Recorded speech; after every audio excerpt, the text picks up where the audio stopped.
Hello, bitches. It is Heather Ryan coming to you from Altoona, Iowa today. And I am Blythe Potter, and I am in Bargersville, Indiana. You know, most podcasters go to a very small corner somewhere in their house or maybe like a closet.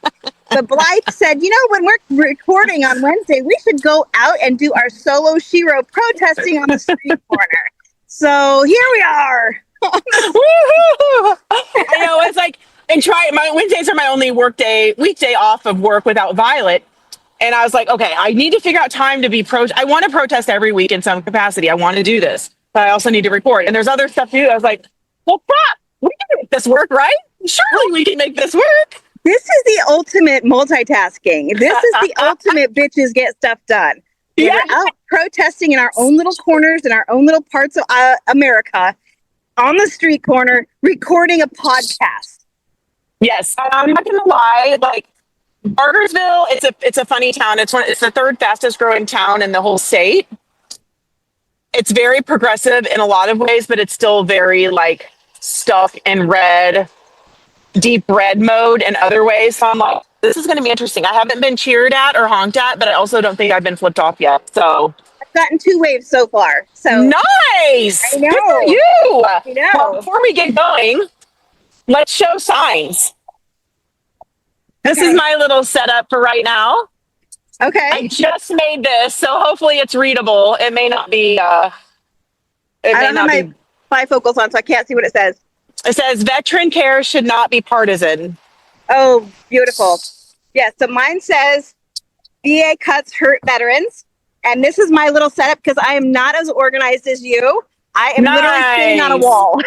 Well, I cheat because I have a trail very close to my house with a nice little corner it goes into Main Street. He's probably a Republican.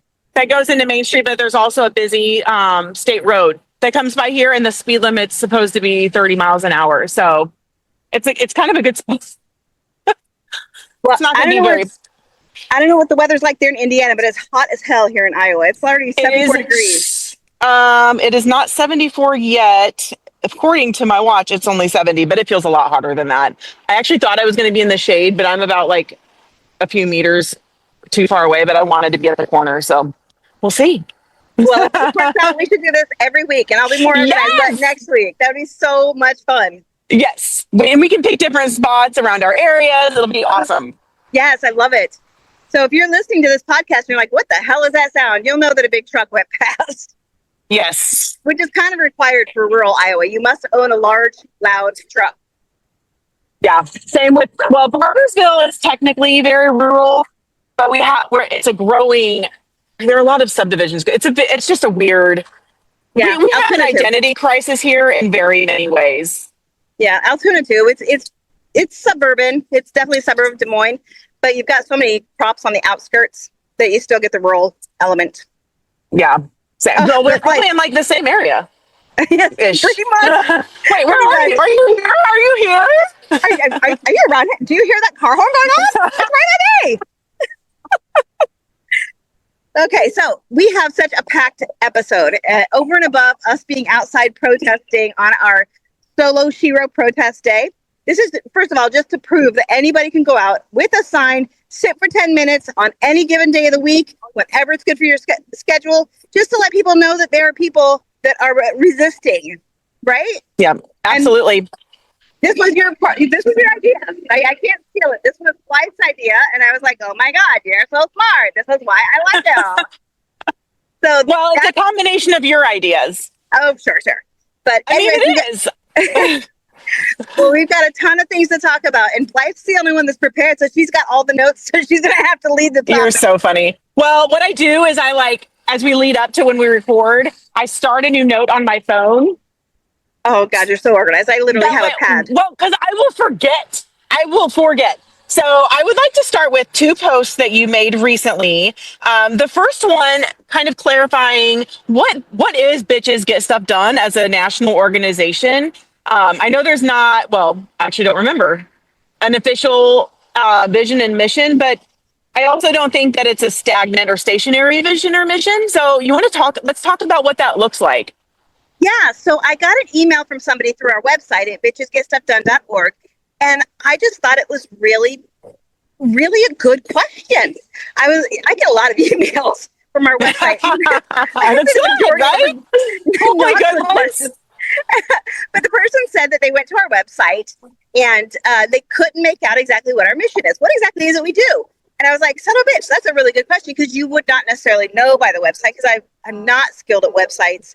And so I just kind of internalize what we do and assume everybody knows what we do. And that's on me. So the whole process started out, we just literally trolled Republicans, and we held them accountable for their votes, and we made fun of them on YouTube and TikTok. And it was a ton of fun. But then Trump got reelected, much to my chagrin, and we just kind of pivoted. And I've always said that we have to, as a party, as a movement, pivot. That's the standard, is that we have to pivot our strategy. And that actually is our mission, to always pivot whenever whenever we have to. So we pivoted. We reached out to people on TikTok, said, hey, who's going to join us in the resistance? And it's just kind of grown from there. And every chapter has their own unique style, but we all have the mission to support one another and build a community of activists who will hopefully one day run for office.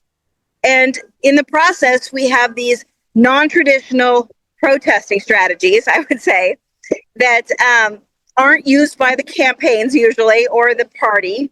They don't go to people's homes. They don't go to people's places of work. They don't go to people's places of worship. But I believe strongly that that's where these Republicans and lawmakers listen to us. Is they don't listen to us at the Capitol building. They're certainly not listening to us in D.C. But I'll tell you what, when I go to their house on a Saturday morning, they listen to me then. So it's always a flex. There's always a flex to it. You know, we're always in transition with Bitches Get Stuff Done. And so I don't exactly know how to explain it verbatim, because we don't have a specific mission. My whole mission is just to put people together.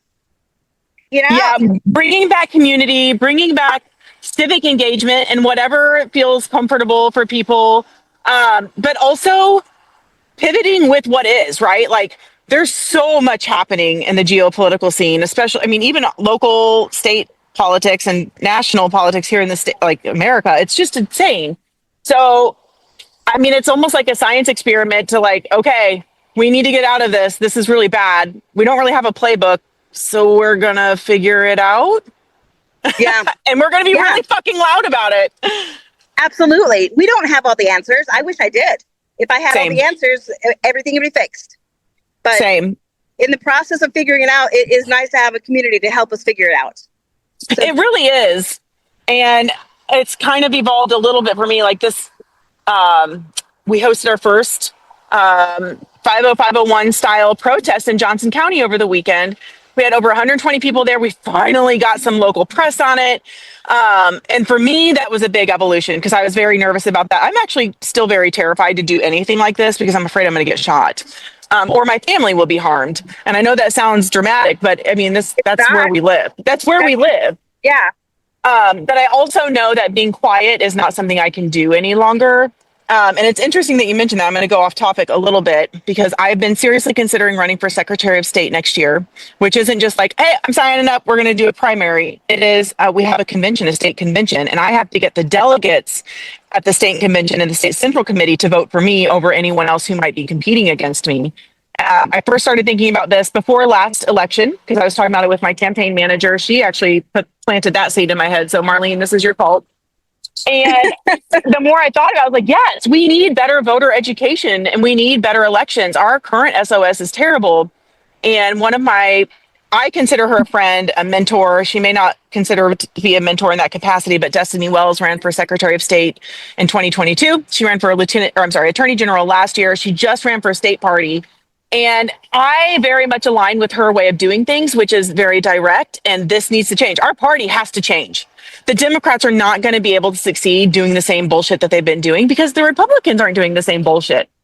It's very confrontational. It's very in your face. It's very loud. And she is trying to make the party pivot from within. And that's kind of what I'm doing too. I might be on a losing track if I do this, but I also think it's important that we keep trying, especially women. We need we need female voices in politics. We need progressive female voices in politics. So this is the way to do it. The party isn't going to support us. Just like you said, they don't want to change. We have a few people here and there who are. AOC, Cory Booker's trying. I don't know. He sometimes votes on shit he shouldn't be voted for. But it's just not enough. So here we are. Yeah. And you saying that you're thinking about running for Secretary of State, right? Mm-hmm. Yeah. I'm thinking about running for the Iowa House of Representatives. Nice. And it is hard where I live because the guy who represents us right now won the lottery, $230 million in the lottery. So he's relatively a moderate. You know, he's not the most unlikable guy. He's not like these other guys that we give a really hard time. But it's not like we can go to his house and protest because there's a gigantic fence around his mansion. So it will be a hard race, but I am thinking about it because I want to lead by example. And it is hard for me to say, you know, you should run for office when I'm not willing to do it myself. But it would be a hard race. So that's what I'm contemplating right now. We do have someone that's really great that's going to run for the Iowa Senate in this district. And I don't think that I could do a better job necessarily in a campaign than he can. But I do believe 1,000,000% that we need more women in politics. We need our voices out there. We're more than 50% of the population. Yeah. Far less than that in office. Yeah.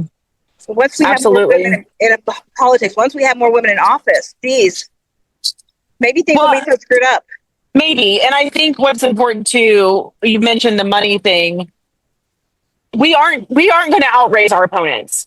Even with some of the people who I think might be running on the Democratic ticket, if we do it at the convention, if I have contenders, they're going to outraise me. But I don't necessarily think that's the only way to win. So I don't know. Other ways to get earned media. I think there is, and I think it's a good experiment. And like you said, leading by example. It may be a losing fight, but if we don't keep trying, we are not going to get anywhere. And shout out to my husband, I don't know that he listens to this, but I keep giving him an out, like telling me, no, don't do this, don't do this. I actually have been waiting for someone to be like, Blythe, this is a terrible idea. And Destiny is very honest with me about the experience, but she still didn't say, don't do it. She's like, look, I mean, if Diego Morales can do it, anyone can do it, which I know sounds like it may not be encouraging, but it is. Like, I don't necessarily I don't have a political background.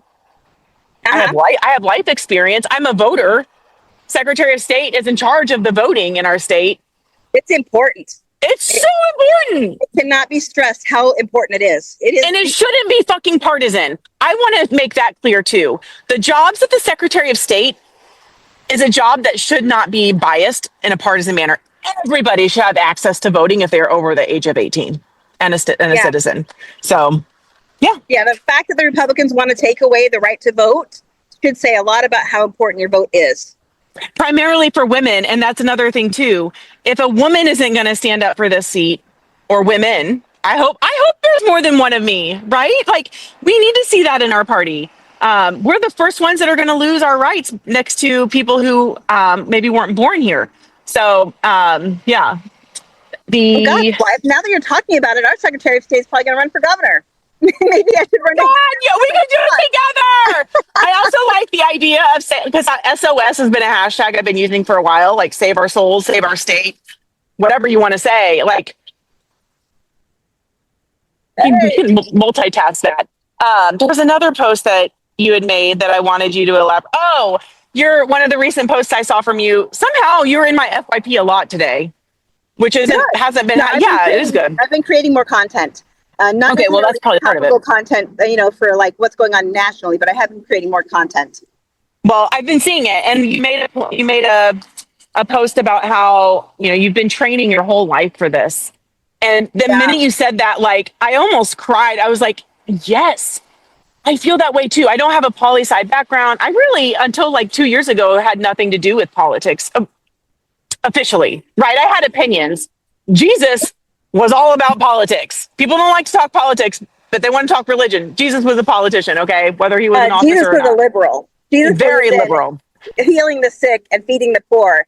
Yes, but he was fighting the Roman Empire. Yes.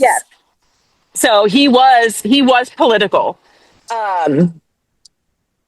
I don't even know where I was going with that. But I've always been the black sheep. I've always been the one being like, this isn't right. Why are we doing this? Or why don't we try this? Why are we doing it this way? If that doesn't really seem to work. So I feel like this is a space where I can like, it's very unpopular for most people, but I also feel like it resonates with people who haven't been civically engaged because they're sick of the same shit.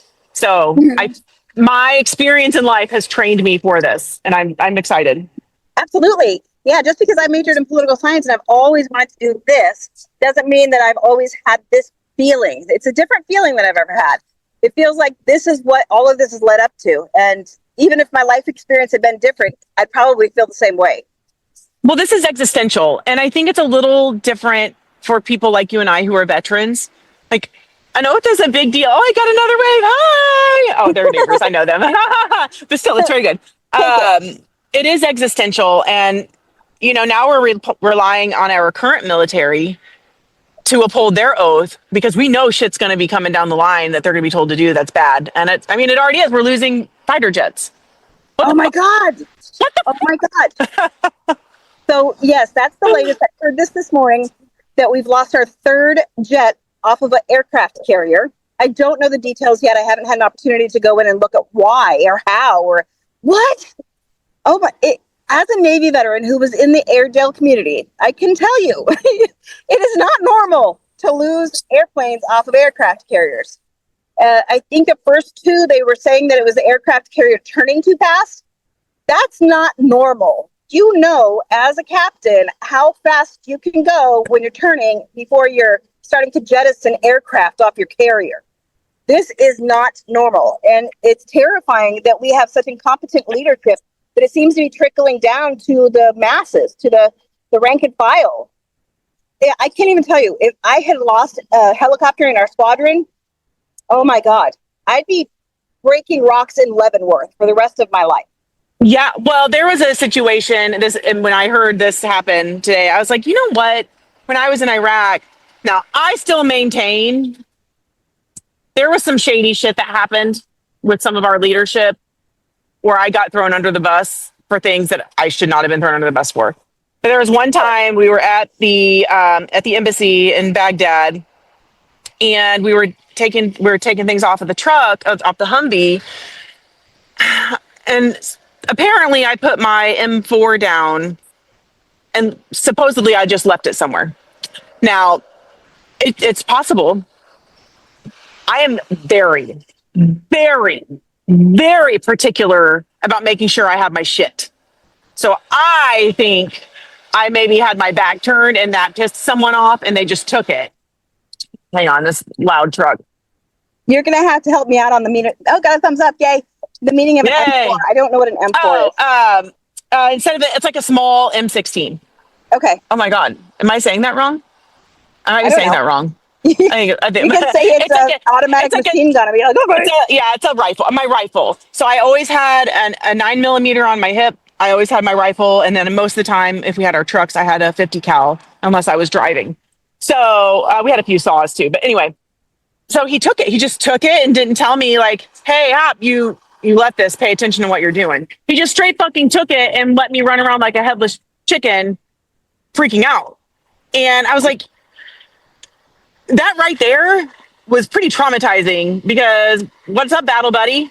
Like, shouldn't he have been on my side, not treat me like a fucking private in basic training? Like, we're in Iraq. So whatever. Like, I just have to, like, three times. And have we seen pictures of these birds in the water? Like, is there footage of this? Like, is this real? Or is this something I should be like conspiracy theory spiraling about? There has to be footage. Everything on a deck is recorded. Okay. I've got a honk. Oh, maybe it's I don't know. No. We're going to say it was for you. So it's just take it as a win. I got a thumbs up. Thank you. And are these the same aircraft? Is this the same aircraft carrier doing this over and over? Like, what is happening? I don't know. That the commander of either of these aircraft carriers, assuming there are two of them, would lose their job. They would be relieved of duty for sure. Yeah. It'd be interesting to look into that. Well, maybe not. It'd be interesting to look into that and more like, how many of these are all floating around on the ocean? Aircraft carriers or these specific Hornets? Because they're all three Hornets, right? I don't know. I haven't had an opportunity to look into the last one. The one today, I'm pretty sure was a Hornet, and at least one of the other ones was. So I'm not. Anyway, it's crazy. I would. Yeah, I'd be in Leavenworth. Yes, you and I would be because Yeah. we're women. Of course we would be. Yep. They put all the fucking blame on us. Yep. Absolutely. So crazy. You know, I was thinking about this morning. You know how they always say the cruelty is the point? I think it's fair to say the incompetence is the point now. I know. We've got to be sharing a wavelength. Someone made a post today about like what the Republicans have figured out that the white men don't have community and that's why they're working against us. I'm like, I don't know that they're that smart. I think they're just that mean and that cruel. They're really they're greedy. I don't think they're that smart to think about that, to organize like that. They're not smart. They're so incompetent. They are so incompetent. People. I know, right? Then most of the electeds anyway. The rep out of Alaska. Look at the Joint Chiefs that they fired. They're firing women and people of color. They're not firing the white guys. And it doesn't matter how incompetent the white guys are as long as they're in power. They have Marco Rubio doing like 5 different. Oh, hi, puppy. They have like Marco Rubio. I know, like, what? Even one of those is too much for him. Yes. That's crazy. So, anyway. So we went off on some tangents there. Oh my God. The WNBA, thanks to Caitlin Clark and the Fever, who came from Iowa, is now profitable. And I'm like listening to how quickly these tickets are selling out for preseason games. And I'm like, if this many people gave a fuck about politics, we wouldn't be where we are right now. 100%. Yeah. I would be interested to know how many people buy those tickets actually vote or actually give to a cause or donate to their favorite candidate. Yeah, literally anything to move our country forward. Like tens of millions of dollars for one game. Yeah, one game. Let's say I don't even know how much tickets cost because I'm not into sports ball. I didn't even know who Caitlin Clark was until her senior year at University of Iowa. I didn't know. But let's say a ticket costs $200. If you gave $10 a month to an organization or a candidate or a campaign, that's game changing. $120 a year, that's game changing for some of these campaigns and some of these organizations. Absolutely. We have now, I want to say we have like 8 people who give to us monthly, and it makes such a difference. That pays for our constant contact. That's amazing. That's our mass email that we can get out emails and newsletters. It's game changing. So if they would just take a little bit of what they're spending on sports ball and give it to something that makes a difference. God. Yeah, absolutely. Yeah. The average ticket price for this game, that preseason game against a Brazilian team that they beat last year, was $670. Good God. I know. Oh my God. It's amazing. It's amazing. I mean, holy smokes. That was really all I had on my list. We have got 3 scheduled protests in Johnson County if you cannot make it to Indianapolis. We're doing Friday, June 6th in Franklin, Saturday, June 7th in Greenwood. Hang on, we got another big one. You got something loud going past? Yeah, a lot of semis go through here. And then Saturday, June 14th, No King's Day here in Bargersville. Phantasmo. Yeah, we've got similar here. We've got May the 17th. We're doing a bitches parade of going to the different houses. So we'll have our meeting in Des Moines and Sioux City at 10 o'clock. And then from there, we're going to do a caravan of bitches to different politicians' homes that voted to take away rights. We're not saying who they are because we want to make sure that they're home. So you have to go to the meetings to find out. And then on the 6th of June, we'll have Bitches is putting on the veterans event here because 5051 doesn't have any veterans here that are involved in the organization. So we'll be putting that on. And on the 7th, I will be at Pride in Sioux City, giving a speaky speak. And then on the 14th, of course, we will be No King's Day as well in Des Moines. 5051 spearheading that, and we're working with them. So lots going on. Yeah, it is a lot. It's very exciting. And if you're listening from outside of Iowa or Indiana, remember, these are going on in your areas too. So you can usually go to 5050 spelled out .one to find out what's coming up in your area. I know for a fact that website is hard to find because it's been blacklisted by somebody somewhere. So just you won't be able to Google it, I don't think. But if you just type that in, you can get to it. Yeah. Indivisible will have some of those too. And shout out to Ron Newland with Indivisible Central Indiana. Woohoo! You got a honk. I did. These people will nod at me, but no one's honking at me. Shout out to Ron for putting my event last weekend on there. It was very, very helpful. I was going to go somewhere with this. Oh, I listened to a post today. I think I put it in our chapter lead group chat. We need to organize, and I'm not saying you and I, but anyone who's listening involved in organization or who knows someone who is, there was a call out to organize protests at Fox News headquarters, at CNN, MSNBC, and to organize veterans town halls in our area. So I am going to work on organizing a veterans town hall. I did mention that to our Ron, our Indivisible Central Indiana leader, because veterans do need to be networking together and working together to move this forward. And it doesn't have to be a partisan thing. I don't think military should be partisan. I don't think veterans care should be partisan. But something to keep on our radar too, maybe to plan for like July. Oh, that actually reminds me. Thank you for bringing that back to my brain. I will be at the Pete Buttigieg event next week on the 14th. He's coming to Iowa City. And so I'm actually slated to speak, I think. As I don't know yet. They just asked me, Vote Vets asked me to participate as either a speaker or someone who asks a question or someone who speaks to the media. I don't exactly know my part yet, but I know, right? So that's my birthday. I'm so jealous. You get to be around Pete Buttigieg on my birthday. Oh, he's from Indiana. I'll get it. Oh, that's right. He was Mayor Pete. Yeah. Yeah. I love him. He's fantastic. He's definitely positioning to run for president. I kind of wondered that. I liked him a lot. People don't come to Iowa just for shits and giggles, you know? I might go to Iowa for shits and giggles. I really want to go for your trial. Oh my God, yes. Yes. I hope everybody comes for my trial. But anyways, his husband was on the radio yesterday, or on one of my podcasts, Pod Save America. And he was talking about the children's book that he wrote. And I was in the car with my middle child, and I said, I should write a children's book from your perspective and call it My Mom is a Bitch. Oh my God, yes! Oh my God! Like how their whole lives they've been dragged to all these political events. So I started asking my kids, what's the first thing you remember about political events? And they all have different stories, but Ireland was like, how cold it was, and you made us go. That's so funny. We tried to get sitters for Violet this past Saturday. One of the couples there had their dog, and Violet followed him and the dog. Her name is Little Miss around the entire time. I was like, I feel like I should be paying you for babysitting my child. Like she was in heaven with this dog. It was so funny. Yeah, I never ever thought twice about taking my kids to political events. I feel like it made them into better human beings. Yeah, well, and just to show them how to use their opinions and to form their own opinion and see different viewpoints and be involved. Like, if you're not taught how to be involved in this, I was not taught how to be involved in this. You're not going to be. Yeah. More than likely. Yeah. So for the last 12 hours, I've been working on my young adult book called My Mom is a Bitch. I love it. I love it so much. That is I'm putting together a book that it helps people figure out how to get active and a book to help kids get active as well.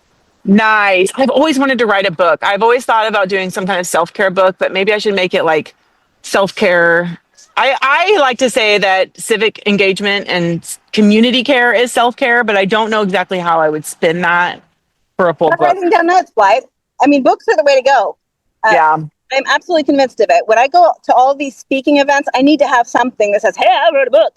People just take you more seriously that way. So start just writing down notes and thinking about it, sussing it through your brain. I will do that. Awesome. That's all I've got. We're workshopping on our podcast. We're workshopping on our campaigns and our future books. Listen to us. So guys, if you are listening to this far, we appreciate you. We thank you for everything that you do. Thank you for being active with everything that's going on. Thank you for listening to our podcast. Of course, you can get our podcast on all of the different mediums now. So make sure you tell all your friends, family, neighbors. Blythe is available at HoosierBitchesGetStuffDone.org. You can contact her. She's right now the only chapter lead in Indiana, but I'm sure that she would love to welcome more chapter leads in the state. And I am at bitchesgetstuffdone.org. You can also contact us via phone, 515-244-0424. That goes to voicemail. Don't leave us any naughty things, because I definitely will put it on our podcast. Yes. Yes. And follow us on social media, share all the things. And we are working on getting more shirts. I'm working on a Hoosier Bitches Get Stuff Done shirt. And I know Heather is also working on getting more Bitches Get Stuff Done shirts, which we are both wearing. Yeah. And stickers. Apparently stickers are really popular. Holy crow. They are for like computer cases and water bottles. Like they're like the thing now. Our chapter lead in Eureka, California got some, and she's almost out. She had 1,000 of them. She almost gave all of them away. Nice. And they're everywhere, and people actually are using them. They're reaching out through our website because they have a sticker. That's so cool. Yeah, the shirt, I'll have to send it to you. It's an outline of Indiana, and I did not do this, but it was already tilted a little to the left. So I put HoosierBitchesGetStuffDone.org kind of like in this letter, and then a little heart where Johnson County is also tilted to the left. Nice. The subtleties. Yeah. Well, I'm a little off That's the one balance thing anyway. we'll be subtle on. That's the one thing.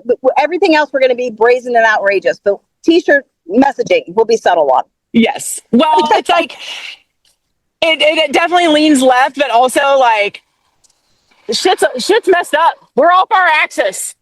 This state is not in a good place. This is not normal, people. We gotta straighten up. Not normal. Awesome. Well, I will see you, I'm sure, tomorrow on a call, but we will be back on Sunday. So look for our podcast on Sundays and Wednesdays, and sometimes the day after, because it depends on how fast I edit. Thanks, guys. Thank you. Bye.